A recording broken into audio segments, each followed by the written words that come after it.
Hello well-wishers and welcome to my channel Aspiring Minds. In today's video we are going to discuss Act 4 Scene 3 and this is part 2 of the video. So grab your virtual seats and let's begin. So while the main highlight in part 1 of the video was the tension between Brutus and Cassius that moved towards reconciliation, in the part 2 of the video we see towards the latter half of the scene how there is going to be the appearance of the ghost of Julius Caesar, and let's see what is going to unfold in the rest of the scene. So previously we saw how there was a heated argument going on between Brutus and Cassius, then gradually there is a reconciliation, then we get to know how Brutus is deeply saddened with the news of Portia being dead, and the scene somehow we ended in the last video where we see both of them drinking. Now at this time Titanus and Messala enter. Welcome good Messala, now let us sit close together around the candle here and discuss important matters. Cassius says, Portia, are you indeed gone? Brutus says, no more of her, I pray you Messala. I have received letters here telling me that young Octavius and Mark Antony are coming down upon us with a great force, that is they are coming prepared with a strong army and they are heading towards Philippi. Messala says, I have myself received a letter about the same matter. Brutus says, and any further news do you have? Messala says that the other news that I have is that out of doom and not taking laws in their hands, Octavius, Antony and Lepidus have put to death 100 senators. Brutus says, in that your letters do not agree with mine. Mine speak of 70 senators who have died because they themselves have killed them, and Cicero is also one of them who killed himself. Messala says that yes, Cicero is dead, and by that order of prescription. Did you have letters from your wife, my lord? Brutus says, no, Messala. Messala says, and nothing written about her in any of your letters? Brutus says, nothing. Messala, that seems to me strange. Brutus says, why? What are you asking? Have you heard anything about her in any of your letters? Messala says, no, my lord. Brutus then asks that why are you asking about my wife? Do you have any news about her in your letters? Messala says, no, my lord. Brutus says, now I bid you on your way to Rome, tell me truly what is it that you want to tell me. Messala says that I know I should be telling you the truth in a Roman manner because for a Roman justice is of utmost importance. It is certain that she is dead and in a strange manner. Brutus says, then farewell Portia, we must all die. Having meditated on the fact that she must surely die one day, I am now able to bear that truth that yes, everyone is supposed to die and it has been indeed an end for her too. Messala says that is such a great way in which people like you who are great men are able to manage or handle laws. Cassius says, I have much the same philosophy and theory, but yet it would be very difficult for me to bear such a news in such an easy manner. Brutus says, let us go ahead with our work since we are the ones who are living right now. What do you think about the scheme of marching to Philippi soon? Cassius says, I don't think it is a good idea. Brutus says, then what is your reason? Cassius says, the reason is it is better to let the enemy look for us, search for us. So will he spend all his resources, his soldiers will get tired and that will be something that will backfire the enemy. We will remain still over here and we will be full of strength, and in that way we will be able to put up a strong defense in front of the enemy. Brutus says, that sounds like a good reason. The people between Philippi and here are only attached to us by compulsion. They have only contributed to us but with a lot of reluctance. They did not care much. If the enemy marches through them, they shall receive a fuller number of recruits. That is, all those people will perhaps go on to the side of Mark Antony. We shall cut him off from these advantages if we go on and face him at Philippi, leaving those people behind us. Cassius says, hear me good brother, I have something more to say. Brutus says, pardon me, you must note also that we have tried our friends, our regiments are full and we are full of strength. The enemy is increasing in strength every day, but we are at the height of our strength, and it is better that since we are currently having more strength, we are the ones who should go ahead and face the enemy. If that moment is missed, then all their future course will be a disaster and suffering. So let's have the first mover advantage. We are now moving on with full current, with full force, and we can take all the opportunity that is there in our hands to attack them. Cassius says that then, if that is your decision, go on. We shall go and meet them at Philippi. Brutus says the darkness of the night has come on while we are talking. Nature must obey the necessary call, that is, we should all go off to sleep, and after getting small amount of rest, we shall discuss about the matter further later.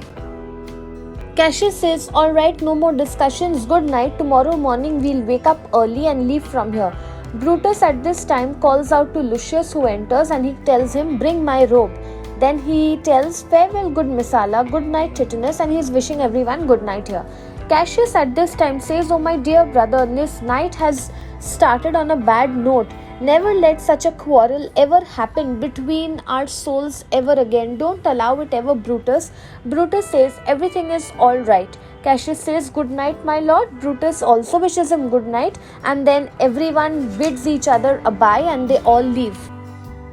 At this time, Brutus tells him, give me my gown, and where is your musical instrument? Lucius says, it is here in the tent. Brutus says, you speak as if you are drowsy. Poor boy, I don't blame you. You are tired of remaining awake. Call Claudius and some other men. I shall have them all put off to sleep.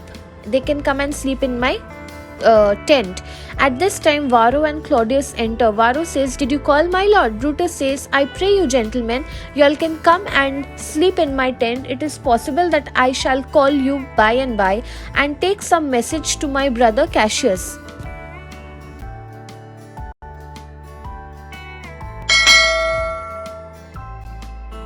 Varro says, sir, if you allow, we will remain standing here and wait for your wishes.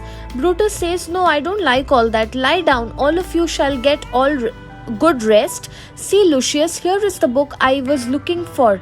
I had put it in the pocket of my robe. Varro and Claudius lie down. Lucius says, I am sure, sir, that you did not give it to me. Brutus says, be patient with me, good lad.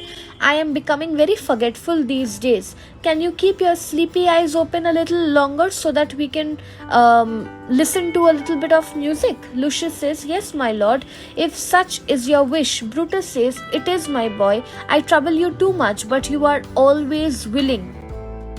Brutus says, I should not make your duty more than your strength can bear. I know you young fellows also need rest. Lucius says, I have already slept, my lord.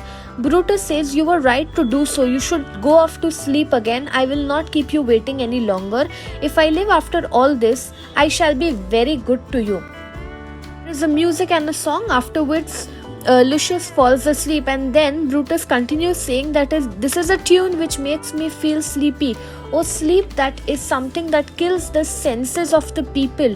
Good boy, good night. I will not disturb you by waking you up, but if you fall over, you may break your instrument. I'll take the instrument from you, and the music was enough to put me off to sleep. Now everyone should go off to sleep. At this time, the spirit of Caesar will enter. I think this is the second most interesting part of the scene. The first was the fight between Cassius and Brutus. Now imagine the ghost of Caesar is entering, and what is Brutus saying? How badly the candle burnt, that is, the candle is also not being able to burn properly. Who is it that has come in? I think it is the weakness of my own eyes which is making me think that the candle's flame is flickering. It comes towards me. Have you real existence? Are you a good angel? A bad angel, god, devil, what are you? You make my blood turn cold. My hair is standing upright straight. Tell me who you are. The spirit says, I am your evil spirit, Brutus. Brutus says, but why have you come? The spirit tells to tell you that you will see me at Philippi. Brutus says, well, I am to see you again. Spirit says, yes, at Philippi. Brutus says, okay, I'll see you at Philippi. And then the spirit disappears, and Brutus says that I have become more bold when the spirit has vanished. Evil spirit, I will speak to you at Philippi. Boy, Lucius, Varro, Claudius, awake, gentlemen, awake. Lucius says that something has happened to the strings of my instrument. They are not playing the right tune. Brutus says he imagines that he is still playing the instrument. Lucius, get up. Lucius says, my lord, what happened? Brutus says, you were dreaming or what? I was calling out your name so loudly. Lucius says, my lord, I was not aware that I was crying. Brutus says, yes, indeed. Did you see anything just now? Lucius says, no, I did not see anything. Brutus says, okay, go off to sleep again, and then he calls out to all the others. Varro says, what happened, my lord? Even Claudius wakes up with a start. Brutus says, why did you cry out, gentlemen, in your sleep? It seems like you all were talking in your sleep. So there seems to be a confusion. Brutus thinks that all these lords, some of them were talking while they were asleep. Both the lords say that, were we talking? Brutus says that, did you see anything? Varro says, no, I did not see or anything as such. Claudius says that, yes, even I did not see anything over here. Then Brutus says that, okay, go and give compliments to my brother Cassius. Tell him to start off with his forces before time, and I will follow him after, because Brutus has not been able to sleep. The moment he would go off to sleep, he was troubled by the ghost of Caesar, and now he has told his lords to go and send a word to Cassius that his army can start first, and then Brutus will also go with his army. They are all going to march to Philippi, and after that they exit and the scene ends over here. Both the lords say that, were we talking? Brutus says that, did you see anything? Varro says, no, I did not see or anything as such. Claudius says that, yes, even I did not see anything over here. Then Brutus says that, okay, go and give compliments to my brother Cassius. Tell him to start off with his forces before time, and I will follow him after, because Brutus has not been able to sleep. The moment he would go off to sleep, he was troubled by the ghost of Caesar, and now he has told his lords to go and send a word to Cassius that his army can start first, and then Brutus will also go with his army. They are all going to march to Philippi, and after that they exit and the scene ends over here. So that's it from this video. I hope you liked it. Do hit the like button, subscribe to my channel for more such future updates. Thank you for watching. Bye.